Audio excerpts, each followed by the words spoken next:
तो very good day. आज हम पढ़ेंगे क्या, पिछले केमिस्ट्री की वीडियो में हम पढ़ लिए थे मास बाय मास परसेंटेज या फिर weight by weight percentage, weight by volume percentage. मैंने बहुत अच्छे तरीके से बोल भी दिया था कि बाय परसेंटेज मत बोलो भाई साहब, वर्सेस बोलो, बहुत अच्छा दिखता है बोलने वालों को और सुनने वालों को। आज हम पढ़ेंगे वॉल्यूम वर्सेस वॉल्यूम परसेंटेज, अच्छा दिखेगा। मोल फ्रैक्शन भी, mole fraction volume by volume percentage छोड़ो, वो एक अलग कहानी है, पर मोल फ्रैक्शन बहुत इंपॉर्टेंट है एक्चुअली। वॉल्यूम बाय वॉल्यूम, अब तक जो भी तुम कंसंट्रेशन टर्म्स पढ़े हो उन सब में से मोल फ्रैक्शन बहुत इंपॉर्टेंट है, क्योंकि आगे आने वाले lectures for example gaseous states में बहुत यूज होगा। PV is equal to nRT में यूज होगा भाई साहब मोल फ्रैक्शन। क्या मतलब, दिमाग मत खराब करो, दिमाग मत खराब करो। एनीवेज, आज हम पढ़ेंगे वॉल्यूम बाय वॉल्यूम परसेंटेज और मोल फ्रैक्शन। चलो शुरू करते हैं। माय नेम इज कहना समास एक सबको पता है, किसको पता, किसको नहीं पता होगा तो तुम्हारा कॉन्सेप्ट तो ठीक होना चाहिए। क्या है वॉल्यूम बाय वॉल्यूम परसेंटेज, मतलब क्या है देखो। डायरेक्ट फंडामेंटल पे आ रहा हूँ, कुछ भी और कुछ नहीं करूँगा। वॉल्यूम बाय वॉल्यूम परसेंटेज, देखो भाई साहब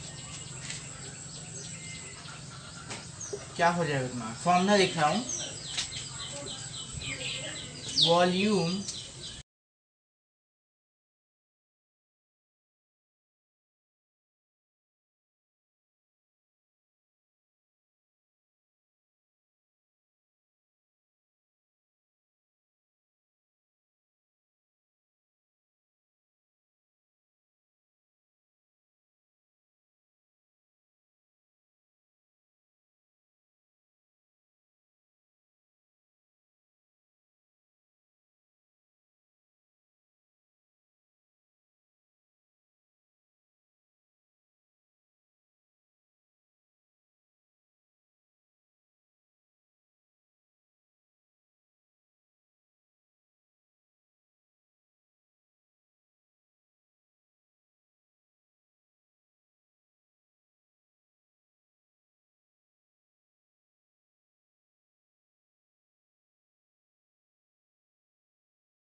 तो इसका आंसर 21% निकल के आया। ठीक है, दिख रहा है आंसर यहाँ पे डब्बा में दिख रहा है आंसर 21%।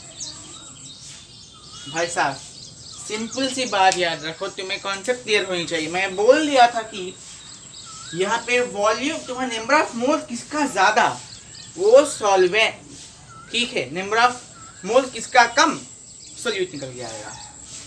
तो भाई साहब यहाँ पे इसके नंबर ऑफ मोल ज्यादा निकल के आएंगे ना, कहीं क्वेश्चन में ऐसे फंसाएगा।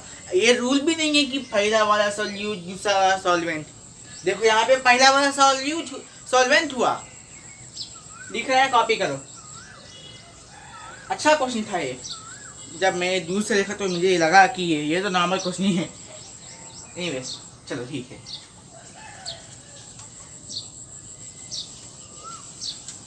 निकाल ले रहा हूँ सबको, फिर नहीं मिलेगा। क्या एक और क्वेश्चन कर लिया जाए या फिर मोल फ्रैक्शन पढ़ लिया जाए? तो चलो भाई साहब मोल फ्रैक्शन पढ़ लेंगे। आधे घंटे के वीडियो में सब बोलना बहुत मुश्किल हो आता है, तो मोल फ्रैक्शन पढ़ेंगे।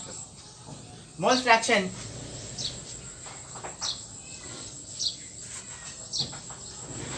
क्या? मोल फ्रैक्शन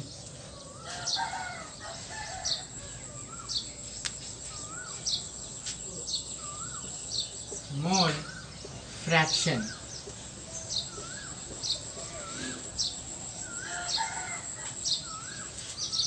क्या? तो देखो भाई साहब मोल फ्रैक्शन, तुम्हें नंबर ऑफ मोल्स निकालनी आती है, इधर नहीं इधर, तुम्हें नंबर ऑफ मोल्स निकालनी आती है, ठीक है, तो ये मोल फ्रैक्शन कहानी बहुत आसान है तुम्हारे लिए। तो देखो डायरेक्ट पहले इसका सिंबल हो जाएगा तुम्हारा जाई, जाई बोलो या फिर बड़ा एक्स मान लो इसको, जाई इसका सिंबल है जाई या फिर बड़ा एक्स क्या। तो देखो भाई साहब तुम्हारा इसका एक फॉर्मूला हो जाएगा मोल फ्रैक्शन का। हम मान लेंगे कि हमें दो या फिर क्या दो मतलब कंपाउंड्स के नंबर ऑफ मोल्स हम निकाल लिए, ठीक है। ये एक के नंबर ऑफ मोल्स है number of moles of A और दूसरे के नंबर ऑफ मोल्स है number of moles of B, क्या ठीक है। अब हमें नंबर ऑफ मोल फ्रैक्शन करनी है, तो हम लिखेंगे number of moles of A divided by number of moles of B, number of moles of A divided by number of moles of A plus number of moles of B, ठीक है। यहाँ पे into 100 कुछ नहीं है, ठीक है भाई साहब।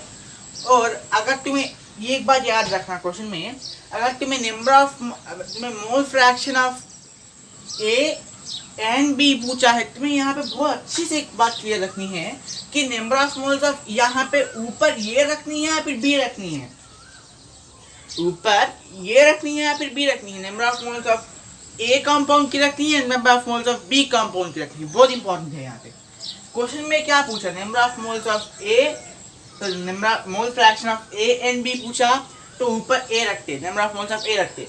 अगर number of mole fraction of b and a पूछता तो नंबर ऑफ मोल्स ऊपर बी रखते, ठीक है भाई सर। यहाँ पे ए पहले आया, ए एंड बी, क्या A and B, A and B, mole fraction of A and B, तो number of moles of A ऊपर plus number of moles of A plus number of moles of B. एक और बात, हम इसको मान लेंगे क्या, जाई1 मान सकते हैं, इसको जाई बोलो या फिर बड़ा एक्स बोलो। और यहाँ पे मैं लिख लूंगा अब number of moles of b लिखूंगा यहाँ पे, b and a, b and a. तो ये क्या निकल के आया अब, number of moles of b divide by number of moles of b plus number of moles of a. ये तो मैटर नहीं करता, ये जो डिनोमिनेटर बराबर है, डिनोमिनेटर बराबर है क्या, ये हम मान लेंगे Xi2 या फिर बड़ा x2। अगर हम बड़ा x1 प्लस बड़ा x2 को ऐड करेंगे तो यूनिटी आएगा बच्चा। क्या आएगा? यूनिटी आएगा, 1 यूनिटी आएगा। क्यों? क्योंकि भाई साहब मोल फ्रैक्शन मतलब एक टुकड़ा है। क्या? वो compound number of moles of a, मतलब number of moles of A plus number of moles of A plus b, एक ये यूनिटी का एक टुकड़ा है। क्या? यूनिटी का एक टुकड़ा है। ये इसका वैल्यू कुछ निकल के आएगा 0.3, 0.4, 0.5 कुछ निकल के आएगा, और इसकी वैल्यू भी कुछ निकल के आएगा। तो देखो भाई, जब ये यूनिटी के टुकड़े हैं तो तुम एक काम कर सकते हो। अगर तुम्हें Xi1 की वैल्यू निकल गई कुछ, मतलब हम मान लेंगे Xi1 की वैल्यू तुम्हारे पास निकल के आ गई ए है Xi1 की वैल्यू, ए तुम्हारी Xi1 की वैल्यू निकल के आई, तो तुम a प्लस बड़ा x2 इज इक्वल टू 1 लिख सकते हो क्या? a प्लस बड़ा x2 1 इज इक्वल टू 1 लिख सकते हो क्या? जरूर लिख सकते हो भाई साहब। यहाँ पर तुम बड़ा x2 is equal to 1 minus a लिख लोगे, तुम्हारी आंसर निकल के आ गया। तो बात ये बनती है कि तुम्हें इन दोनों में से कुछ कोई एक भी तुम फाइंड कर लोगे तो दूसरा वही हो जाएगा, फॉर्मूला में रख दो। या फिर क्वेश्चन में दिया गया है कोई एक की वैल्यू तो तुम रख दो। कोई क्वेश्चन में दिया गया है, मैं क्वेश्चन पढ़ा, इसमें दिया गया है sum of number of moles, बड़ा शानदार तरीके से दिया है उन sum of number of moles of A plus b. ये क्वेश्चन यहाँ का नहीं है, बट ये क्वेश्चन कहाँ का था? गैसियस स्टेट का था, वहाँ पे क्वेश्चन पढ़ा मैंने। Sum of number of moles of b, sum of number of moles, उसने क्या दिया? Number of moles of A plus number of moles of b दिया। क्या? अगर किसी को कॉन्सेप्ट पता नहीं होता तो वो बंदा उस इंफॉर्मेशन को मिस कर जाता। क्या? इसीलिए कॉन्सेप्ट क्लैरिटी रखना, ये नहीं कि सिर्फ number of moles of A plus number of moles of A plus number of moles of B, खत्म कहानी। जाओ कॉपी करो भाई साहब, इसमें थोड़ा कॉन्सेप्ट ज़्यादा बनेगा। ठीक है, चलो इसको हटा देंगे, हम यहाँ से हटा देंगे।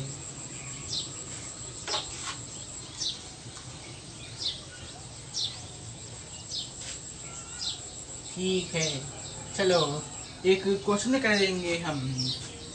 इसका ज़्यादा क्वेश्चन यहाँ नहीं बनेंगे बात पर, इसका ज़्यादा क्वेश्चन गैसियस स्टेट में बनेंगे, या फिर स्टेट्स ऑफ मैटर तुम बोलते हो, स्टेट्स ऑफ मैटर, वहाँ बनेंगे।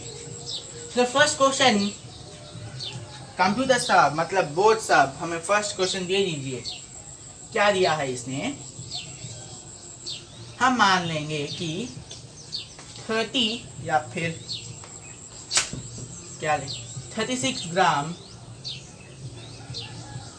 क्यूब, मतलब 36 मिलीलीटर ऑफ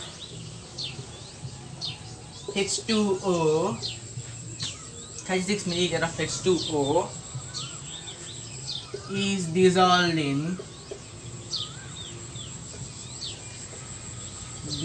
in क्या ले हम, क्या ले सकते हैं? ठीक है,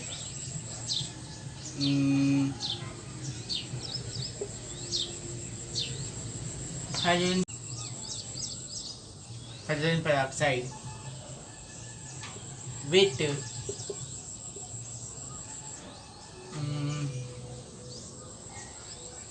with volume of, क्या ले हम यहाँ पे वॉल्यूम ऑफ, यहाँ पे कैलकुलेशन भी इजी हो जाएगी। तो अच्छा ठीक है भाई साहब, 68 ग्राम, क्या, या फिर वॉल्यूम ही ले लेंगे, वॉल्यूम है 68 ml। और अब यहाँ पे एक्स्ट्रा कहानी आ जाएगा, density of H2O is equals to 1 gram per ml, comma density of H2O2 is equals to 2 gram per ml। अब करो भाई सॉल्व करो। नंबर ऑफ मोल्स ऑफ हम क्या मानेंगे, एक सेकेंड, यहाँ पे हम ऐसे नहीं करेंगे। अच्छा चलो, हम बोलेंगे क्या क्वेश्चन पूछा, क्या है क्वेश्चन ने पूछा है number of mole fraction of B and A, mole fraction of A। अच्छे से लिख लूंगा, मोल fraction of B and mole fraction of A। Solve करो भाई साहब, अच्छा क्वेश्चन है, सॉल्व करो भाई साहब। तो खत्म, टाइम खत्म। सॉल्यूशन मतलब क्वेश्चन लंबा है और सॉल्यूशन की जगह छोटी है, मतलब ऐसे बन रहे हैं क्वेश्चन। हम क्या करें, तो देखो यहाँ पे पहले तुम डेंसिटी, सीधे डेंसिटी पे चले जाओ। H2O मतलब डेंसिटी 1 है, तो 1 ग्राम पर ml, तो तुम क्या 36 ml को 36 ग्राम लिख सकते हो, जरूर लिख सकते हो। क्या number of moles of H2O find करो। H2O तुम्हारा number of moles of A है। Number of moles of H2O is equals to mass by molar mass 36 gram, gram ही लिख रहा हूँ, डायरेक्ट कन्वर्ट करो, 36 gram divided by 18, molar mass 18 is equals to 2 moles. क्या उसी तरह से क्या तुम H2O2 के नंबर ऑफ मोल्स फाइंड कर सकते हो। देखो भाई साहब, यहाँ पे कुछ बवाल ही हो गया हमारा, यहाँ तो बवाल ही हो गया, क्योंकि यहाँ पे 2 ग्राम पर ml लिया गया है। क्या लिया गया है, 2 ग्राम पर ml। बहुत बढ़िया, मतलब 2 ग्राम पर 1 ml। यहाँ पे कितना दिया गया है, 68 ml। तो तुम क्या चेंज कर सकते हो इसको, डेंसिटी का फॉर्मूला लगाओ। डेंसिटी कितना दिया गया है यहाँ पे, 2 is equals to mass by volume. Mass कितना है तुम्हारा, मास तो तुम्हें मास फाइंड करनी है, तो मास हम मानेंगे m divide by volume. Volume कितना है डायरेक्ट लिख रहा हूँ, वॉल्यूम तुम्हारा 68 ml है। तो क्या ये 136 ग्राम नहीं हो जाएगा मास, बिल्कुल होगा, मास निकल के आ गया। अब तुम नंबर ऑफ मोल्स फाइंड करो। Number of moles is equals to mass 136 divided by H2O2 का मोलर मास कितना है, H2 मतलब 2 प्लस O2 मतलब 16 16 32 34। क्या निकल ही आएगा 4, क्या 4 मोल्स, इसका वैल्यू 4 मोल्स का अप्रॉक्सीमेटली 4 मोल्स लेके आया। तो तुम्हें 2 मोल्स दिख गए, तुम्हें 2 मोल्स मिल गए, मच्छर जा, तुम्हें 2 मोल्स मिल गए। अब तुम number of moles of mole fraction of B मतलब क्या है, मोल फ्रैक्शन ऑफ H2O फाइंड करेंगे। यहाँ मोल फ्रैक्शन ऑफ H2O के नंबर ऑफ मोल्स ऊपर, अच्छा इसको एक सेकंड हम जाई अल्फा लिख दिया, जाई H2O is equals to number of moles of H2O ऊपर प्लस ये कितने H2O2 के नंबर ऑफ मोल्स नीचे प्लस 2। फॉर्मूला में कुछ नहीं कर रहा, देखो इसका 2/6 मतलब 1/, अच्छा इसका वैल्यू, तो उसका वैल्यू क्या निकल के आएगा, 2/6 1/3। अच्छा 1/3 मोल फ्रैक्शन, मोल फ्रैक्शन कितना है इसका 1/3। क्या ठीक है, बोझ ही छोटा भाग जा रहा है। अगर इसका मोल फ्रैक्शन 1/3 है तो उसका करने की क्या नेसेसिटी क्या है? Xy1 plus Xy H2O plus H2O2 is equal to 1। H2O कितना? 1/3। 1/3 को उधर फेंक दो, 1 minus 1/3, 1 minus 1/3 is equal to, इसको भी हम निकाल लेंगे, 1 minus 1/3 is equal to H2O2। H2O2। अब क्या है, कहानी तो खत्म। 1 माइनस 1/3, 1/3, 1 माइनस 1/3, तो कितना आया आंसर?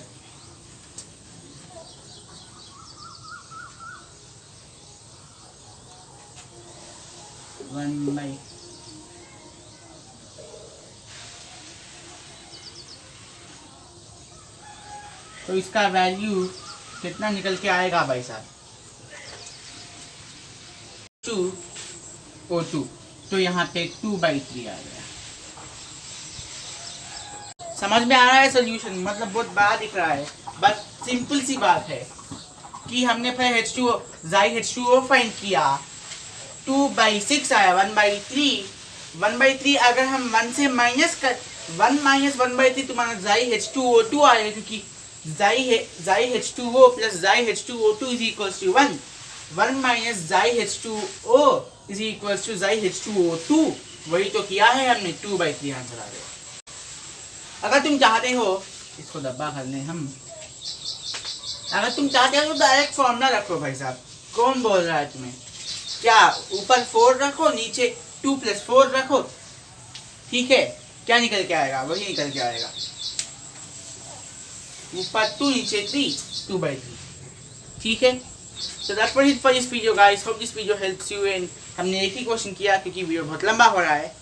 एंड इसके बाद हम पढ़ेंगे मोलैरिटी मतलब, और हमारे पास कंसंट्रेशन टर्म्स, 3 कंसंट्रेशन टर्म्स है, एक ही वीडियो में ख़त्म कर देंगे उनको। और अगली वीडियो मैथ्स की है, हाँ पता है क्योंकि जंप हुआ है, पर जब ऐसा होता है। तो good luck for your studies, don't forget to like, share this video and subscribe.